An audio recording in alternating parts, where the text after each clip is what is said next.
of this week. Today is Saturday, week 14, and we're celebrating the memorial of the Blessed Virgin Mary. When you take a look at the human life, you discover that we are often afraid of human beings more than God.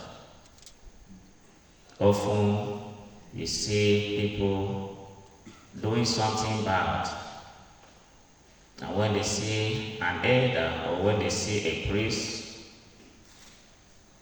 for example, 2 days ago, some persons were making noise in the church where there is tabernacle, the Blessed Sacrament. And I was passing by and I heard them making noise, so I went inside the church to stop them. And immediately they saw me coming from afar. They said, "Stop making noise, Father is coming, Father is coming." So they were making noise in the presence of God. Right there at the Blessed Sacrament, before the Blessed Sacrament, they were not bothered. But when they saw a mere priest, someone that has no power over them, they were afraid. And they said, "Stop making noise, Father is coming." So that is what we human beings do. We sit before God. We do all kinds of things. But maybe because we have not seen God physically, seeing us, watching us, so we feel God has not seen what we are doing. But anything you do, even if you lock your room and stay there, you are doing everything you are doing there, you are doing it in the presence of God. So we should not be afraid of human beings.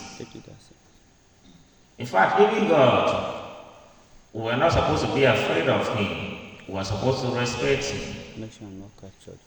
And so we get afraid of human beings who can do nothing to us.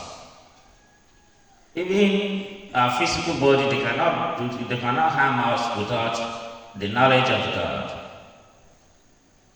So Christ is telling us in today's gospel, do not be afraid of those who kill the body, they cannot kill the soul. Fear him rather, who can destroy both body and soul in hell.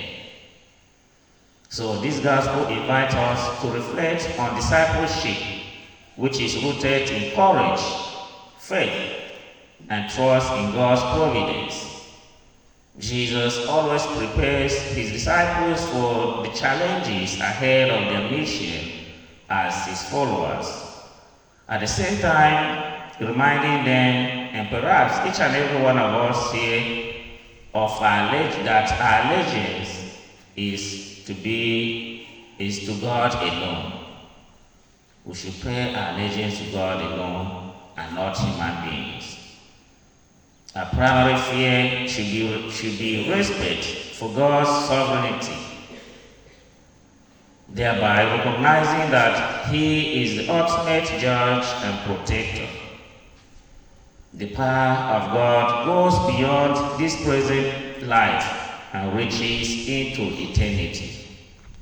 But human power just ends here on earth.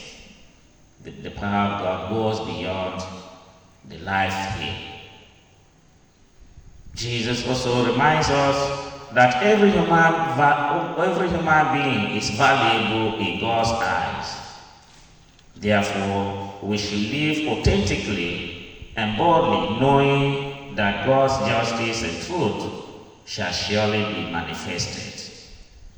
So when you do something in the secret, and you feel that it will not be known, it will not be made known, it will be revealed.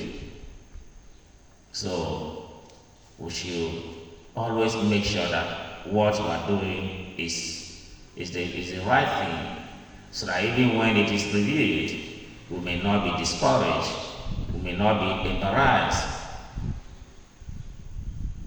or we may not feel shameful, but we'll be courageous and we'll be happy that what we did was the right thing. Jesus concludes by saying, If we acknowledge him before others, he will also acknowledge us before his Father who is in heaven. It follows therefore that denying Jesus Christ leads to being denied by him before our Father who is in heaven. We are therefore challenged by Christ to be courageous witnesses without being afraid of word threats, but trusting in God's eternal care and justice. As I said earlier, we're not saying, or Christ is not saying we should be cheeky to human beings, to our elders. We should respect everybody. But we should respect them because the Bible tells us, honor your father and your mother, and your days, your numbers of days here will be added. So, do everything not because you're afraid of someone, but do it for the respect that God asks us, that the Bible tells us. And above all, we should not fear, or we should not be afraid of those who feel they have the power to do or not do. Nobody has power over us. God has the ultimate power. And he knows everything that will happen here, now and in the future. We pray today's liturgy. As Christians, we must surely face challenges, difficulties, and we must face some threats, intimidation from our brothers and our sisters and those in the society. But at the same time, when you believe in the power of God and trust entirely in God, God will not allow anything to happen to you, because he's always there to protect us and to guide us. May we put our trust in him, believe in him, as we ask for the intercession of the Blessed Virgin Mary, whose memorial we celebrate today. And may God bless us through Christ our Lord.